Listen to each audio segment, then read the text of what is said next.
Welcome back. मैं love Sai आपका एक बार फिर स्वागत करता हूँ आपके अपने यूट्यूब चैनल पर। इस वीडियो में हम आपको जो क्वेश्चन करेंगे वो करेंगे हम आपके ईवीएस पैडागोजी के। ठीक, ईवीएस पैडागोजी में आपके पैडागोजी के क्वेश्चन तो आते ही आते हैं, साथ ही साथ आपके जो थर्ड से लेके फिफ्थ क्लास तक की जो बुक्स हैं, है ना, उनकी भी क्वेश्चन आते हैं। ठीक है, चैप्टर से।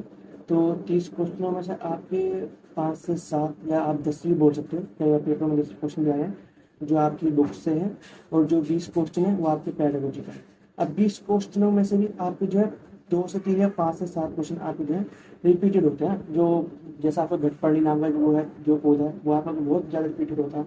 या आपके जो घर है ना, घरों की विशेषता पूछ लेता है कि ये घर इस तरीके के बने हुए, तो होता है ये घर कहाँ कहाँ पर मिलते हैं। इस तरीके से खाने के जो पकवान है उनके बारे में पूछ लेता है कि नार जो है गोवा में, गोवा में बीच के किनारे पर रहते हैं लोग, और उस तरीके से खाना पसंद करते हैं, नारियल के तेल में मछली। तो ऐसे क्वेश्चन है जो आपके बहुत ज़्यादा रिपीटेड होते हैं फ्रिक्वेंटली। तो यहाँ पर जो है हम इन सभी क्वेश्चंस को जो है कवर करेंगे, जितने भी आपके 30 में से जो 30 क्वेश्चन आते हैं। ठीक है, तो यदि आप इस चैनल पर पहली बार आए हैं तो चैनल को सब्सक्राइब कर लीजिए, क्योंकि आने वाले टाइम में आपकी जो टीचिंग से रिलेटेड जितने भी एग्जाम होंगे, मैं उन सभी की वीडियोस इस चैनल पर जो है डालने वाला हूँ। इसके साथ ही यदि आपने अभी तक जो है इस चैनल पर जो है प्रीवियस वीडियोस जो मैंने अपलोड करी नहीं, मतलब अपलोड करी वो नहीं देखी है, तो वो भी जाकर जरूर देखें, ताकि आप अपने CTET को, सिर्फ CTET के लिए नहीं, आपका जो चाहे वो कोई भी स्टेट टेट का एग्जाम हो, उन सभी के लिए जो है वीडियोस है जो है फायदेमंद होंगी। तो चलिए स्टार्ट करते हैं अपने पहले क्वेश्चन से। इससे पहले भी मैंने वीडियोस अपलोड करवा के आप देख सकते हैं। तो आपका पहला क्वेश्चन है ये वाला। कक्षा 5 की NCERT की पर्यावरण अध्ययन की पाठ्य पुस्तक में प्रत्येक पाठ के अंत में एक खंड को शामिल किया गया। हम क्या समझे, है ना। तो हम क्या समझे दे रखा है, और इसके अंदर कुछ क्वेश्चन दे रखा होता है। तो बच्चे ने जैसे सीखा है चैप्टर में, वो उसके अकॉर्डिंगली इसके अंदर जो है इनके जो है सोल्व करता है, और जो आंसर लिखता है वो अपनी समझ के अकॉर्डिंग लिखता है, जो उसने समझा है चैप्टर को पढ़ने के बाद। यह सुझाव दिया है कि इस खंड में शामिल प्रश्नों के उत्तर का सही गलत के रूप में आपका नहीं किया जाएगा। अब किसी बच्चे ने यदि गलत भी उत्तर कर दिया ना, तो हमें ये नहीं समझना कि उसने गलत क्यों करा। भाई मैंने तो पढ़ाया, तो मैं गलत क्यों करा। ये चीज इस चीज को दर्शाता है कि बच्चे ने जो चैप्टर आपने पढ़ा है उसे किस तरीके से समझा है। तो यहाँ पर जो है यह परिवर्तन इसलिए किया गया है, क्योंकि यह परिवर्तन क्यों किया गया आपको बताओ। इस स्तर पर बच्चे सही उत्तर नहीं लिख सकते, गलत। तो क्या गलत लिखेंगे, और जब गलत लिखेंगे तो मतलब ये तो पॉसिबल ही नहीं है कि हर बच्चा गलत लिखे। ठीक है, बच्चे सही भी लिखते हैं, तो पहला ऑप्शन आपका नहीं होगा। दूसरा ऑप्शन ये है आकलन में शिक्षकों की सुविधा बढ़ाता है। तो ये हेल्प कर सकता है शिक्षकों के आकलन करते समय, लेकिन इतना मैटर नहीं है। और भी देखते हैं, यह जानने में शिक्षक की सहायता करता है कि बच्चे कैसे सीख रहे हैं। अब देखो, चैप्टर को आपने पढ़ाया, ठीक है, आपने चैप्टर को पढ़ाया, सामने बच्चा बैठा हुआ है, उसने उसको अडेप्ट किया। ठीक है, अब आपको ये नहीं पता ना कि बच्चे ने क्या क्या सोच लिया इस चैप्टर के बारे में, है ना, उसने क्या समझ बनी है उसके चैप्टर को लेकर, उसके कॉन्सेप्ट कैसे कैसे बने। तो आप उसको चेक करने के लिए क्या करोगे, मतलब आप नहीं करोगे, जो बुक्स में दे रखा है उसमें लास्ट में ये चीज़ दे रखी है, हम क्या समझे। तो जब इस चीज़ को बच्चे जब फिल करेगा ना, और तब आप उसको जब बुक देखोगे कि यार इसने तो कुछ और समझ लिया, मेरे कहने का मतलब तो ये था, तब आपको पता चलेगा कि बच्चे ने क्या समझा है और मैंने क्या पढ़ाया। तो बच्चे किस तरीके से सीख रहे हैं आपको ये पता चलेगा। तब आप अपने टीचिंग मेथड को चेंज करोगे, उस चैप्टर को फिर से पढ़ाओगे, और आप फिर आप उसको फिर टेस्ट लोगे, ना। तो आपको क्या है, नैदानिक और आपका उच्चारात्मक, ये आपका ही चलता रहेगा बार बार, जब तक बच्चा सही संकल्पना को नहीं सीख लेता। तो यहाँ पर जो आपका सी ऑप्शन है वो ठीक होगा। नेक्स्ट क्वेश्चन आपका प्रयोगशीलता योजना, जांच पड़ताल, ये सब तरीके हैं। और प्रश्न पूछना, पर्यावरण अध्ययन के सक्रिय अधिगम के अनिवार्य तत्वों का निर्माण करते हैं। या तो आप प्रयोगशाला में कराओ कुछ काम ना, या फिर आप लोग खोजबीन करने के लिए जो अवसर दो, जांच पड़ताल के अवसर दो ना, या तो उससे आप प्रश्न पूछे या बच्चा आपसे प्रश्न पूछे, ये सबसे बेस्ट तरीके माने जाते हैं ईवीएस में। एक शिक्षक खाना जो हमें खाना चाहिए की संकल्पना के बारे में पढ़ा बताने के लिए निम्नलिखित गतिविधियों की व्यवस्था करता है। तो यहाँ पर 4 गतिविधि दे रखी है। सक्रिय गतिविधियों के लिए 4 गतिविधियों में से कौन सी गतिविधि संतुष्ट करती है, मतलब जिसमें एक्टिव पार्टिसिपेंट हो बच्चे का, है ना, वो एक गतिविधि आपको बतानी। पहला ऑप्शन है ब्लैक बोर्ड पर ऐसे सभी खाद्य पदार्थों के आरेख को खींचे। यहाँ पर टीचर ही खींचता रह जाएगा आरेख, और बच्चे बस उसे नोट करते रह जाएंगे और टाइम बीत जाएगा। तो बच्चे पैसिव हो गए इस जो वाली जो विधि है, यदि हम इस गतिविधि को कराते हैं। तो पहला ऑप्शन नहीं होगा आपका। ठीक है, दूसरा ऑप्शन है आपका विभिन्न भोज्य पदार्थों का उदाहरण देता है, वाक्य में अनिवार्य तत्व बताता है।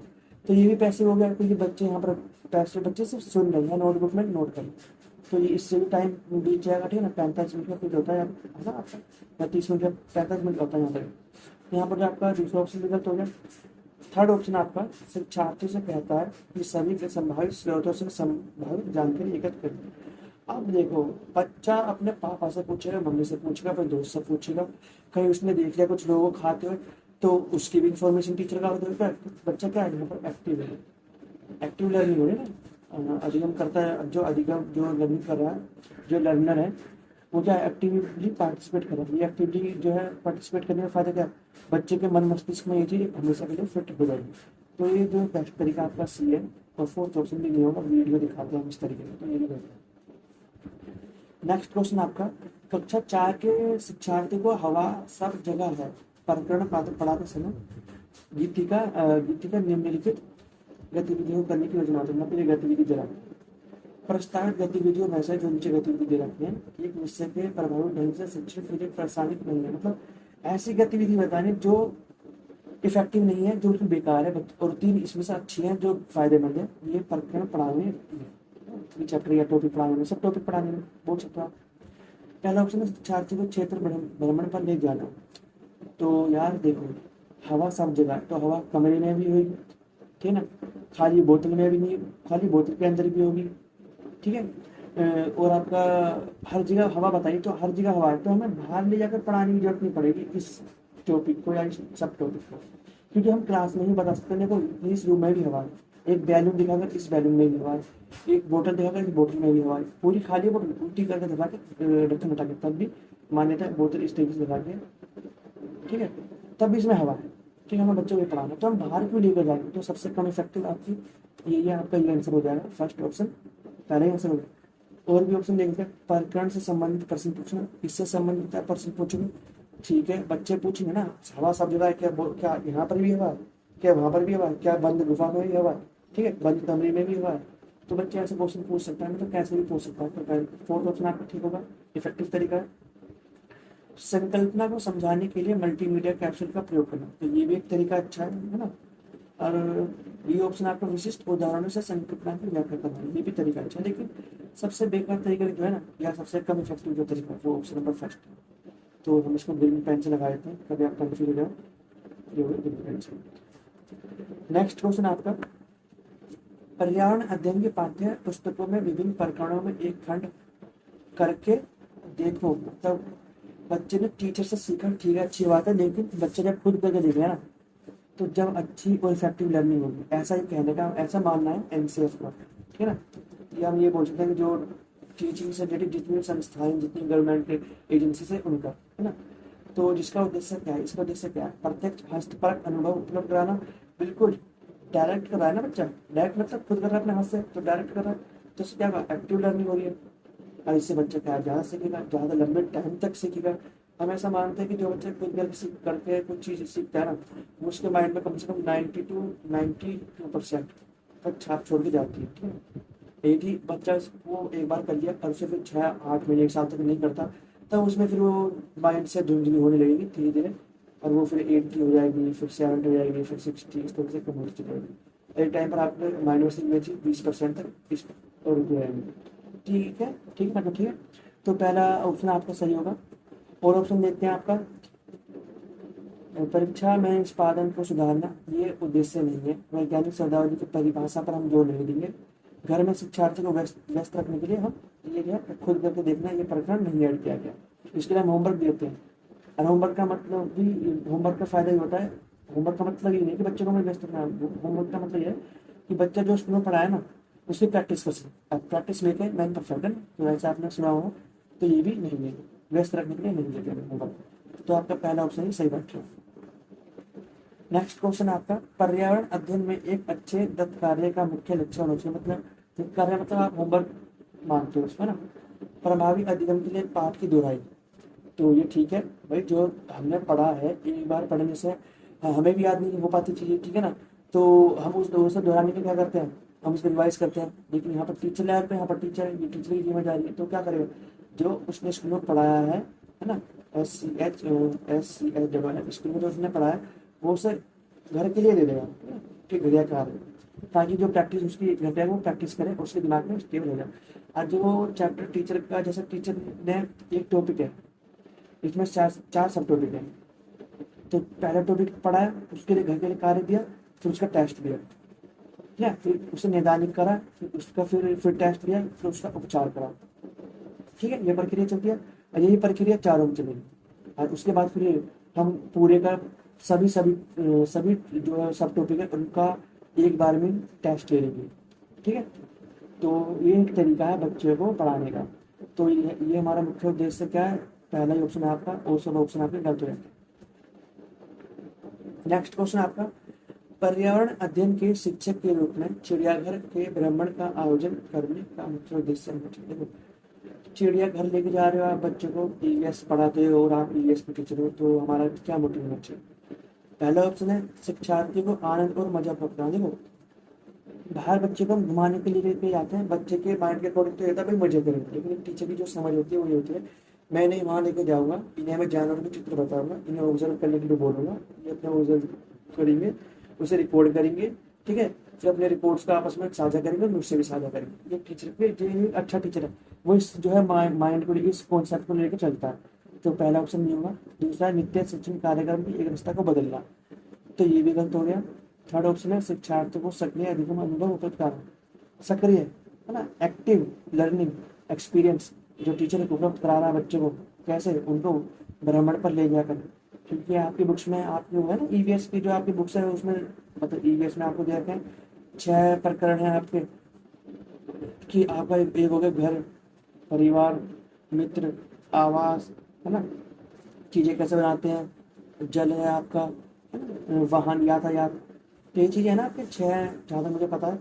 तो उनमें से एक ये चीज है कि जो है चिड़ियाघर, जानवर भी इसमें, जानवर और परिवार ये सब एक चीज एक में आ जाते हैं, तो इसलिए यहाँ पर जो आपका सी ऑप्शन है वो ठीक होगा। नेक्स्ट क्वेश्चन आपका, सामाजिक विज्ञान के संदर्भ में पर्यावरण अध्ययन का निम्नलिखित में से कौन सा उद्देश्य नहीं है। तो सामाजिक विज्ञान के संदर्भ में ईवीएस पढ़ाने में कौन सा उद्देश्य नहीं है, आपको बताएं। 4 उद्देश्य दे रहे थे, कौन सा 3 है 1 नहीं है। पहला ऑप्शन है आपका, इसे शिक्षार्थियों को विद्यालय विचारों और अभ्यासों पर प्रश्न करने के योग्य बनाना। इसे शिक्षार्थियों को विद्यमान विचारों और अभ्यासों पर प्रश्न करने के लिए योग्य बनाना, ये तो हमारा उद्देश्य नहीं है। सेकंड ऑप्शन है, इसे बच्चों को समाज के एक जिम्मेदार सदस्य के रूप में बढ़ने के योग्य बनाना, तो नहीं है ना, ये तो है, ठीक है, पहला है आपका, दूसरा भी है, तो गलत लगा दिया मैंने, पहला भी है आपका, दूसरा भी है।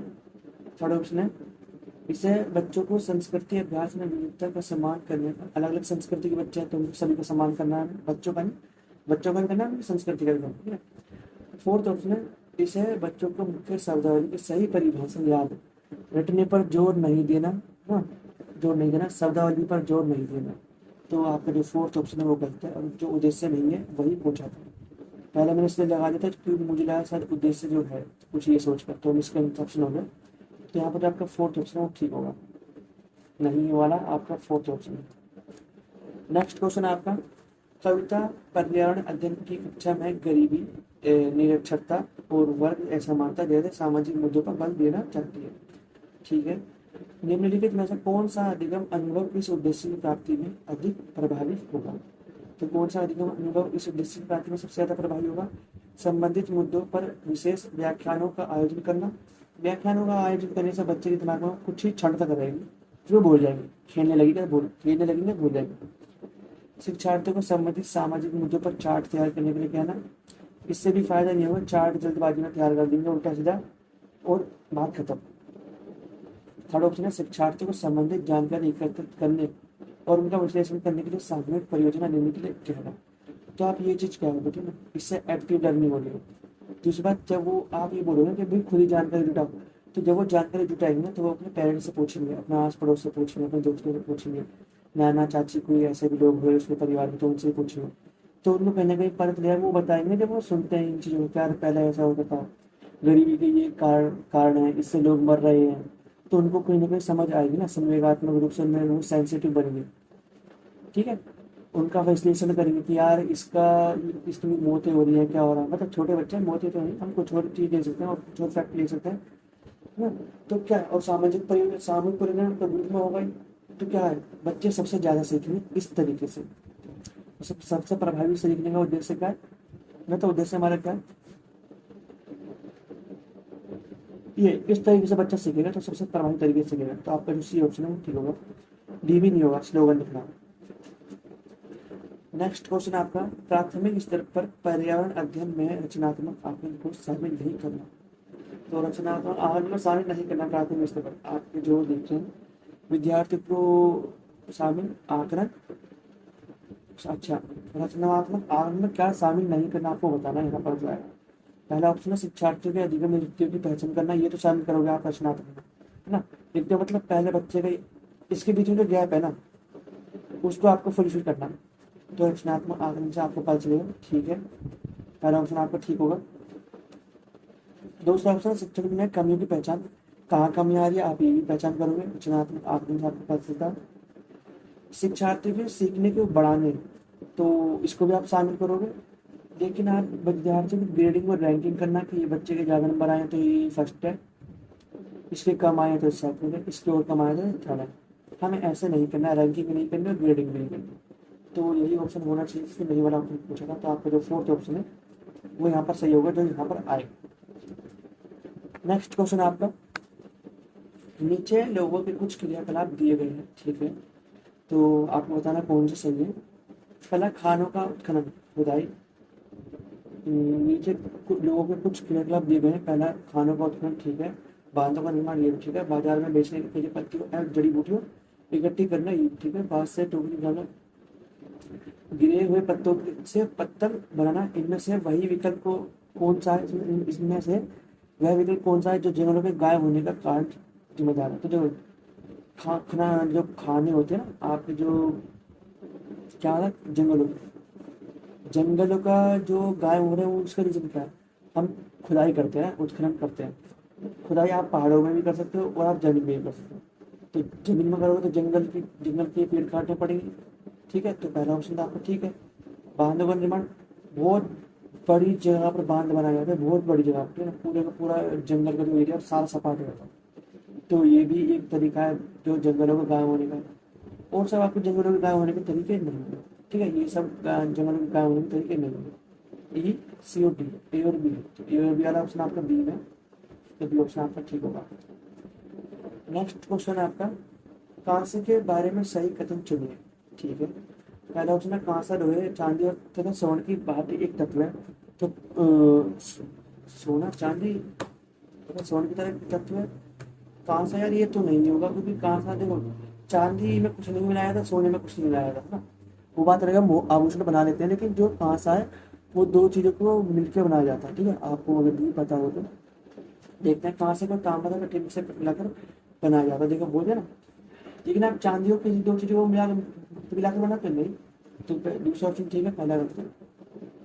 तीसरा ऑप्शन है कांसा अत्यंत मजबूत होता है और इससे तोप तथा मूर्ति बनाई जाती है, तो आपका ये ऑप्शन ठीक है। पहले आपके जो कांसे की जो है तोप और ये मूर्ति आपको बनाई जाती है, हड़प्पा सभ्यता की आप देख लीजिए, मोहनजोदड़ो को देख लीजिए, तो आपका जो है लोथल देख लीजिए, आप रंगपुर नहीं, आपको रोपड़ देख लीजिए, ठीक है। तो ये ऐसी जगह जहाँ पर आपको मूर्ति मिल जाएगी ना कांसे की, तो आपका जो है बी और सी ऑप्शन ठीक है। फोर्थ ऑप्शन है कांसे के बर्तन एल्यूमिनियम के बर्तनों की तुलना में हल्के और अधिक मजबूत होते हैं, तो ऐसा कहना चाहिए। तोपे बना रहे हो भाई, तो मूर्ति बना रहे हो, है ना, कहाँ तोपे बना सकते, तोपे का हल्की होती है, नहीं भारी होती है बहुत ज़्यादा। तो यहाँ पर आपका फोर्थ ऑप्शन भी गलत है, आप कंपेयर कर सकते हैं ना बर्तन और तोप में, तो यहाँ पर आपका बी ऑप्शन गलत होगा, फर्स्ट ऑप्शन गलत होगा, बी और सी गलत है, मतलब सही है कांसे के बारे में। बी और सी आपका पहले ऑप्शन है, तो आपका पहला ही ऑप्शन ठीक होगा। नेक्स्ट क्वेश्चन आपका, माउंट एवरेस्ट एक भाग है, तो माउंट एवरेस्ट किसका भाग है, तो माउंट एवरेस्ट आपका भाग है नेपाल का, ठीक है। और 8,000 कुछ एप्रोक्स इसकी जो है ऊंचाई है ना, 844 या 8 इस तरीके की इसकी ऊंचाई है, देखना आप कितनी, एक बार सर्च मार के गूगल पर।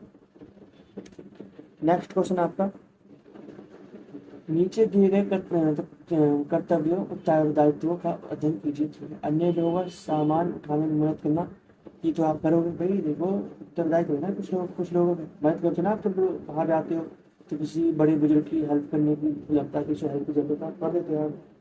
दूसरा ऑप्शन है पूरे ग्रुप में के आगे चलना ताकि ग्रुप पीछे पीछे चले। तो ऐसा आप नहीं करोगे, आपको समय लास्ट में चलना चाहिए ताकि आप ये ध्यान रख सकें कि ग्रुप के सभी लोग कोई पीछे छूट ना जाए। तो ये आपको जो ऑप्शन नंबर बी है वो गलत है। थर्ड ऑप्शन है जो चल ना पाए उसे रुकने के लिए कहना है, गलत। जो चल ना पाए उसे रुकने के लिए नहीं कहना, ठीक है ना, उसके आप मदद करोगे तो उसे आप लेकर जो है जाओगे अपने साथ। तो थर्ड ऑप्शन में गलत हो गया, रुकने के लिए नहीं कहोगे आप, उसे हम पीछे नहीं छोड़ सकते। फोर्थ ऑप्शन है साथी के बीमार होने पर उसका ध्यान रखना और सबके लिए खाने पीने का इंतजाम करना। तो लीडरशिप के बारे में पूछा गया इन्होंने, शायद वही है क्वेश्चन। तो ठीक है, ये भी आप करोगे डी ऑप्शन। जो बीमार है भाई उनकी देखभाल करनी है और जो खाना पीने का जो व्यवस्था है आपको ही करनी है। तो डी ऑप्शन आपका ठीक होगा, पहला ठीक है आपका, बी ठीक है। रुकने और आराम करने के लिए अच्छी जगह ढूंढना, माउंटेनियरिंग माउंटेनियरिंग में ग्रुप लीडर की जिम्मेदारी में से चेक करिए, बोल है ना यहाँ से लेके आता ग्रुप लीडर। तो ए डी और ई, ए डी और ई, फोर्थ ऑप्शन आपका यहाँ ठीक होगा। तो आज इस वीडियो में हमने जो है आपके मैं जो है ईवीएस पेडागोजी के 15 क्वेश्चन करें। मैं डेली इस चैनल पर जो है आपकी एक ईवीएस एक पेडागोजी के सब्जेक्ट की वीडियो 6:30 पर और एक वीडियो आपको 4:30 6 बजे अपलोड कर रहा हूँ। यदि आपने इस चैनल पर पहली बार आए हैं तो चैनल को सब्सक्राइब करें और वीडियो अच्छी लगती है तो वीडियो को लाइक करें। इसी के साथ यदि आपने इस चैनल पर जो मैंने वीडियो अपलोड कर रखे हैं, मैंने इतनी वीडियो इस चैनल पर अपलोड कर दी, यदि आप सभी वीडियो को देखते हैं तो आप सीटेट का पेपर बहुत आसानी से पास कर लेंगे। तो यदि आपने प्रीवियस वीडियो नहीं देखे तो उन्हें करके जरूर देखें ताकि आप और से बेहतर बिना मार्क्स अपने ला सकें। तो चलिए मिलते हैं नेक्स्ट वीडियो में।